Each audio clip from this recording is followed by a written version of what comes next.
Good afternoon, it's 3 o'clock, I'm Harrison Richards and these are your Solent Sports News headlines. Day 2 in England's deciding test match against Pakistan has come to a close. We're joined by cricket journalist Nathan Potter, who's here to give us a summary of today's action and a look ahead to Day 3. Nathan, how's the test looking for England?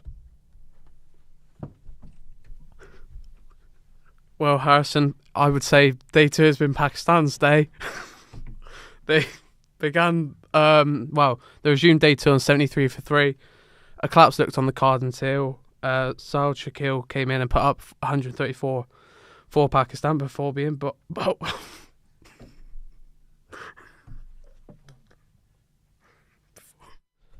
Thank you for that, Nathan. And staying with the cricket, the Hampshire Hawks will participate in the inaugural Global Super League in Guyana next month. The Hawks are set to make history as they become the first English county cricket side to compete alongside different squads in an international franchise tournament. The teams will compete for a massive £1 million prize pool, with the final taking place on December 7th. Hampshire cricket coach Graham Welch sees the tournament as an opportunity for the county to represent England. Not just about getting experiences. I want to win this. I want to win the competition, and they say winning's a habit. And these lads hopefully can put some good performances in to represent Hampshire, but also England. England women take on Germany at Wembley this evening for the first time since they beat them in Euro 2022 final. The matches are friendly, but manager Serena Wiegman is using it to find out who the strongest lionesses are. Wiegman has been left with some difficult decisions to make about her squad as they prepare to play at Wembley. That is absolutely a headache because they're really good and really competing for minutes. But yes, that's absolutely the headaches I want to have. And it's a hard decision to make. Now to the Premier League, and Southampton are in action again this weekend as they travel up north to take on Man City. Russell Martin's side will be looking to claim an away victory against the champions for the first time since 2004. Despite the poor start, Martin still remains confident in his players. Whenever clubs change, I'm just not sure how productive it is always, especially when you have a group of players that are trying so hard and are fighting for something and are giving everything. So maybe if the players are there, not giving everything they can, it feels a bit different, but the team is fighting for them. We're fighting for them, for the fans, for the club, for the owners. The Saints sit 19th in the league and are still winless in what is their worst ever start to a Premier League season after 9 games, leaving some fans wanting him out the door. Russell Martin is going to get sacked in the morning. You saw what happened to Burnley last year, so let's hope it turns out a bit better for him. he deserves to get the sack. Joining us live in the studio is Southampton editor at Vavel, Freddie Dorman. Freddie, do you think Martin's job will be safe no matter the result at the weekend? Yeah, thanks, Harrison. Like you said earlier, they're winless in the opening 8. A 9th game without a win, and usually a manager will be pretty swiftly out the door. However, with Manchester City as an opponent, it feels very much it's a free hit at the weekend, and his job feels pretty safe. We heard from Martin a minute ago in that short clip from his press conference. He also spoke about his strong relationship with the owners, how they communicate regularly, and they've shown him nothing but support. So I think he seems pretty calm about the situation.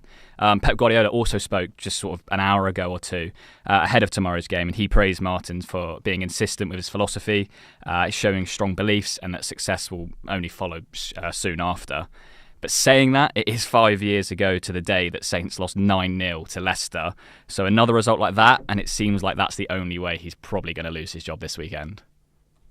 And is this Russell Martin side sort of reminiscing Vincent Kompany's Burnley from last season? I think it's exactly that. You need to change it before it's too late. You don't want to sort of borderline be arrogant, and you need to sort of respect the rest of the league. If it's not working, maybe change it. But Vincent Kompany left it a bit too late, didn't he? But let's hope Russell Martin doesn't do that too late. Thank you very much, Freddie, for joining us. Also in the Premier League, Leicester take on Nottingham Forest tonight in an East Midlands derby.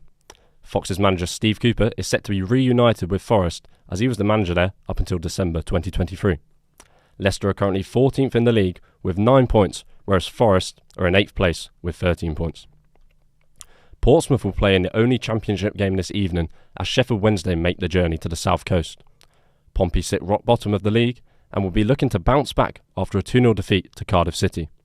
We will have more on this game later as reporter Jamie Somerville previews the tie live at 4 o'clock. In League 2, Ian Holloway has been appointed as the new Swindon Town manager. Holloway, who guided Crystal Palace to promotion to the Premier League back in 2013, will be looking to improve the fortunes of the Robins, who have had a disappointing start to the season. They currently sit in 22nd place, just one spot above the relegation zone. A hearing will take place at 9:30pm today, following McLaren's appeal against the penalty Lando Norris was given at the US Grand Prix. The 5-second penalty was added to Norris' race time, demoting him to 4th place, behind championship leader Max Verstappen. Norris is just 57 points behind Verstappen going into the Mexican Grand Prix this weekend, with 5 races remaining. In Rugby League, Castleford Tigers have appointed former assistant manager Danny Maguire as their new head coach on a 3-year contract. The former halfback replaces Craig Lingard, who was fired on Monday. Now on to darts. The European Championship tournament continues tonight, following some thrilling action last night, which saw some big upsets. Daryl Gurney shocked 7-seed Gerwyn Price 6-3, whilst Michael Smith whitewashed the informed Dave Chisnell 6-0. Tonight, world number 1 Luke Humphries is in action against Nathan Aspinall, as well as teenage sensation Luke Littler, who will face off against Andrew Gilding. We are also joined by darts correspondent Jamie Oleshinsky, who's here to tell us about all the darts content coming up. Jamie, what have you got for us?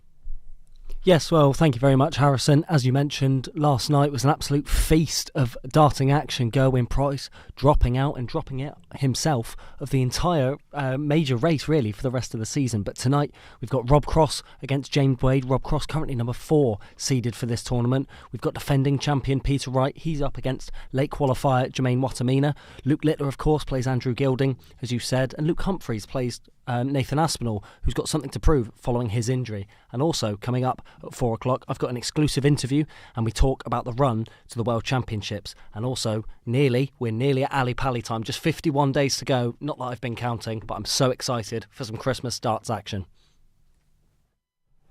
Cheers, Jamie. That's all from us now. I'll be back in an hour. And for more news, check out our website, solentsportsnews.com.